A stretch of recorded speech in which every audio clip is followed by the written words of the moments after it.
여기서 확진자가 급증하고 있는 수도권 상황을 좀 더 자세히 알아보겠습니다. 앞서 전해드린 것처럼 서울 강서구에 있는 성석교회 관련 확진자가 하루 만에 22명이 늘면서 160명을 넘었습니다. 역학조사 결과 지난 10월부터 7주 동안 부흥회를 진행한 것으로 나타났습니다. 현장에 나가 있는 취재기자 연결합니다. 홍민기 기자. 네, 서울 강서구 성석교회 앞에 나와 있습니다. 네, 그곳 교회와 관련된 확진자가 계속 늘고 있죠? 네, 그렇습니다. 지금까지 이 교회와 관련한 누적 확진자 모두 162명입니다.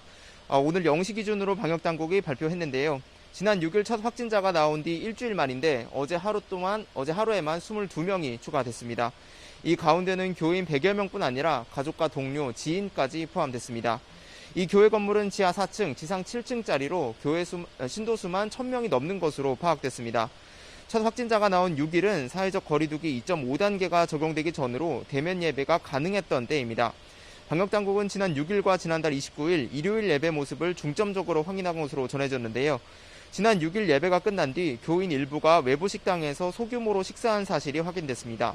또 교회 성가대 연습도 진행됐는데 연습실 창문이 작아 환기가 잘 되지 않았던 것으로 파악됐습니다. 심지어 10월 중순부터 7주 동안 매주 4일씩 부흥회도 열렸는데 밀폐된 공간에 사람들이 오래 모였던 것도 원인으로 꼽혔습니다. 서울시는 긴급 대응반을 꾸려 교회 관계자 등 621명을 검사하고 있습니다. 네, 수도권 지역 다른 집단 감염도 이어지고 있다고요. 네, 그렇습니다. 수도권 곳곳에서 일어나고 있는 집단 감염 쉽게 사그라들 기미가 보이지 않습니다. 특히 콜센터와 기도원, 또 식당 등에서 집단 감염이 계속 이어지고 있는 상황입니다. 먼저 오늘 0시 기준으로 서울 종로구 음식점 관련 확진자가 4명 추가됐습니다. 이곳에서 시작된 감염이 근처 노래교실로 또 수원에 있는 요양원까지 전파됐는데요. 결국 요양원에서만 37명이 감염돼 음식점 관련 누적 확진자는 모두 280명이 됐습니다. 서울 중구 콜센터와 관련해선 21명이 확진됐는데 콜센터에서 교회로 추가 전파가 일어난 것으로 추정됩니다.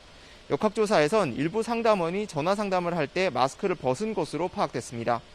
지난 11일 첫 확진자가 발생했던 경기도 포천시 기도원도 누적 확진자가 34명으로 늘었습니다. 기도원에서 생활 공동체처럼 오랜 기간 함께 지내며 식사도 함께한 것으로 조사됐습니다. 병원과 요양병원 관련 감염세도 만만치 않습니다. 서울 동대문구 지혜병원 관련 확진자는 현재까지 모두 58명입니다. 환자 54명과 직원 3명, 또 보호자까지 감염이 확산했습니다. 경기 부천시 효플러스 요양병원에서는 지금까지 72명이 감염됐는데요. 환자 61명, 직원 9명에 더해 가족 2명이 추가로 확진 판정을 받았습니다. 이 밖에도 수도권 곳곳에서 10명 안팎 소규모 집단 감염이 계속되고 있습니다. 이처럼 주변 어느 곳에서 집단 감염이 일어날지 불확실한 상황이지만 집단 감염이 일어난 곳들은 대부분 공통점을 갖고 있었습니다.